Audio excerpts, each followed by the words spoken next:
Hi, my name is Madiyha Ghafoor and I'm the Inclusive Growth Policy Officer, and I work at the West Midlands Combined Authority. I'm here to talk to you today about the Inclusive Growth Framework that we have at the West Midlands Combined Authority and how that links in with with retrofit.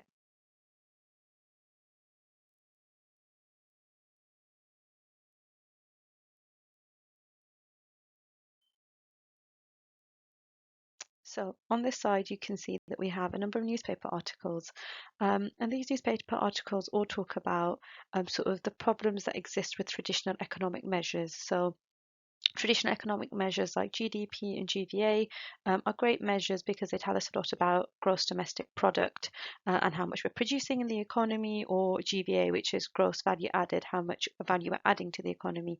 And they're really, really important measures that we use, but they are sort of used as more proxy measures for the overall well-being of society and how well we're doing as in our communities, in our places, and how healthy and happy people are. And actually, these aren't the correct measures for this. They weren't never created to do this. And so, actually, when we're using these measures sort of beyond the scope of what they should be used, then we sort of fall into problems. So this is not to say that GDP or GVA are not good measures. It's just that they've been used as a sort of proxy for, or like as an amazing measure that tells us everything we need to know. And that's absolutely not the case. They tell us a lot of important information, but they don't. So we're not the first people to think about this. As you can see, the number of articles, and actually one of the ones that I tend to pick out is the one that you can see on the right-hand side of your screen, which talks about actually how ill health can actually be counted as quite positive for GDP, because if you're not feeling very well, then you would go obviously to the GP, you'd access healthcare, and then you would probably get some medication. So you would actually be contributing to GDP. That makes you think, hold on, if being ill is actually quite beneficial for GDP, then GDP perhaps is not measuring the right kind of things.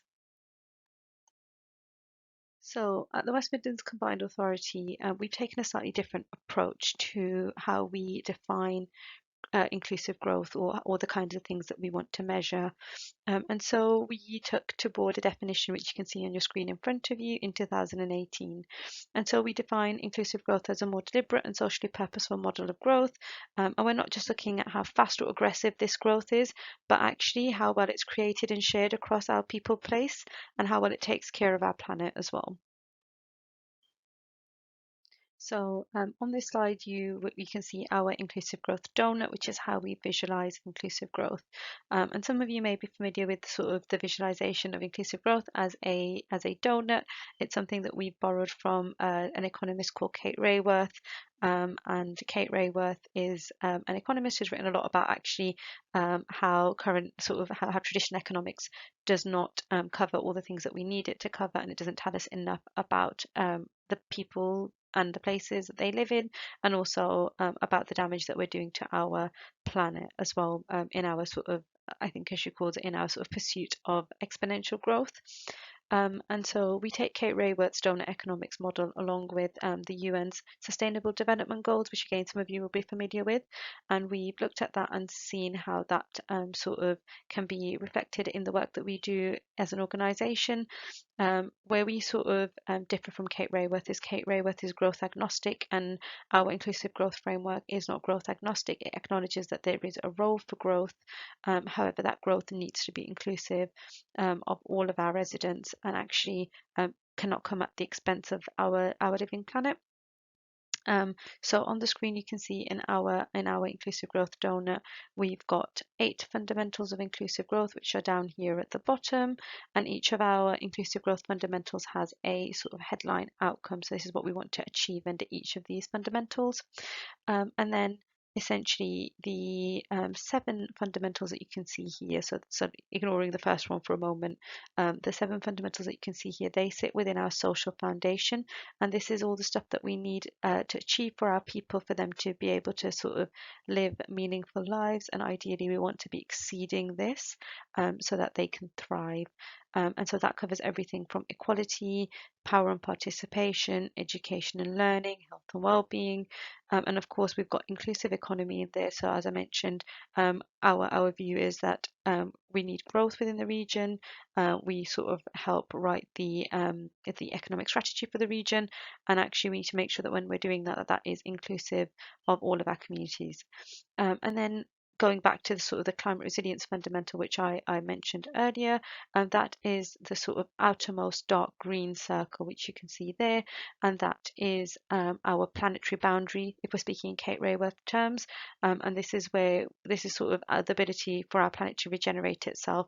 We cannot exceed this limit, and so everything that we're trying to achieve or do needs to be sort of below this threshold and ideally exceeding this one too, and then we'd be in the space of building a fairer, greener and better connected West Midlands region. So yeah. Very quickly on this slide, you can see again a visual of the inclusive growth donut, and there are a number of other things that we include as part of our inclusive growth framework. So we've also talked about the fundamentals as well on the previous slide, and just to point out that we are working on a inclusive growth dashboard, which has a sort of is a way of tracking progress towards inclusive growth fundamentals, and each of the fundamentals has a series of metrics which sit behind them, which sort of help guide what good looks like within that area. And then we're also working on a toolkit, which we call our implementation toolkit, which will help people apply inclusive growth to their specific projects. So visualizing the 8 fundamentals of inclusive growth is very important, because it tells us that there are limits on sort of how we can utilize the planet's resources, and we also need to make sure that we're meeting people's aspirations and needs.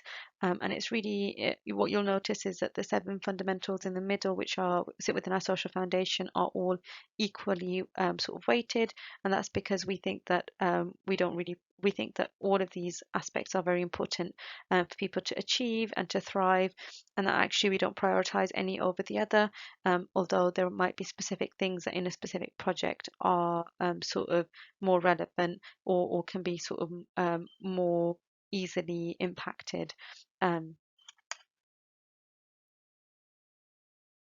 So there are a number of ways that retrofit can be linked to the inclusive growth fundamentals and vice versa. So just quickly to run through, we've got 4 on this side and we'll have 4 on the next slide, which will cover how retrofit can be linked. I'll run through them quite quickly in the interest of time. But I'm sure there will be time for questions later on in the day.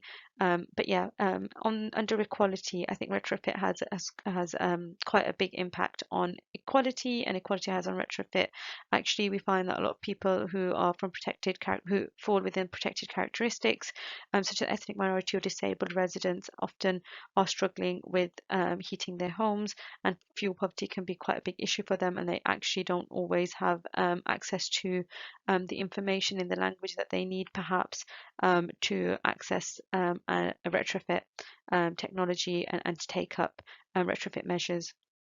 Health and well-being, poor quality housing can have a huge impact on people's health and well-being. If people are deciding whether they're going to heat their homes or they are going to eat, for example, that can have a huge impact on their mental health as well. So big links to health and well-being.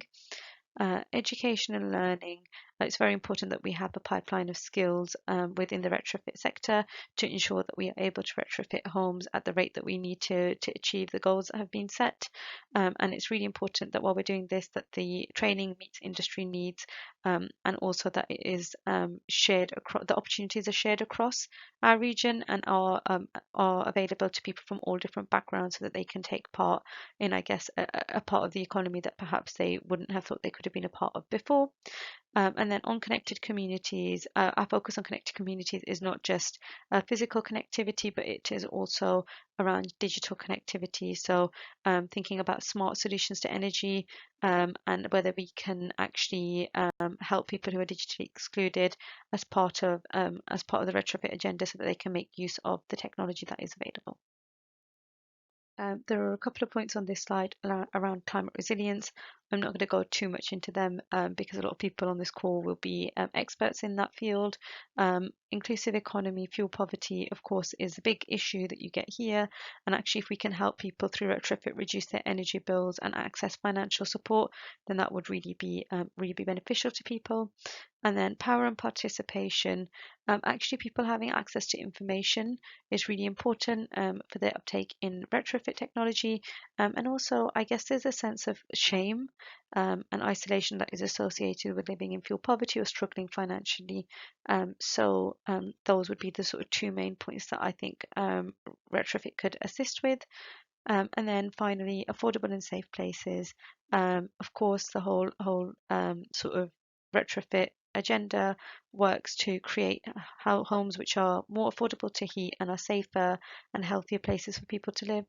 Um, yeah, so I'll take questions, I believe, on the panel session later on. Yeah, thank you very much. And yeah, I hope this has been informative.